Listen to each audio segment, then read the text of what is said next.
ఇదిగోండి. ఏంటి లక్ష్మి, గొంతు ఇంకా అలానే ఉంది? టాబ్లెట్లు వేసుకుంటున్నావా? వేసుకుంటున్నానండి, కానీ తగ్గట్లేదు. నాన్న, నేను నిన్నొకటి అడుగుతాను, చేస్తావు కదా? ఏంటమ్మా అది? మన ప్రాపర్టీస్ అన్నీ నా పేరు మీద రాయి. అదేంటమ్మా సడన్ గా అలగడిగావు?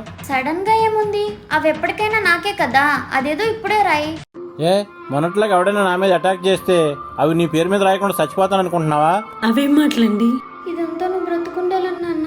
అదంతా నాకు తెలియదు నాన్న, అవన్నీ నా పేరు మీద రాస్తేనే ఇంట్లో ఉంటా, లేకపోతే వెళ్ళిపోతా. పోనీలేండి, ఎప్పటికైనా తనకేగా రాసేయండి. అప్పుడు నన్ను కూడా చంపొచ్చని ప్లాన్ ఇస్తుంది. అది కాదు లక్ష్మి, మంచి వచ్చాడు నేను పెళ్లి చేసుకున్నా. నిన్న జరిగినట్టు మళ్ళీ నా మీద అటాక్ జరిగి నాకేమైనా అయితే నువ్వేమైపోతావు? అలా అనకండి, మీకేం కాదు. అసలు నువ్వు చంపాలని చూస్తుంది ఈవిడే నాన్న. ఏమో లక్ష్మి, శత్రువులు ఎవరో మనవాళ్ళు ఎవరో నాకు అస్సలు అర్థం కావట్లా. ఇప్పుడు ఏమంటావు, రాస్తావా రాయవా?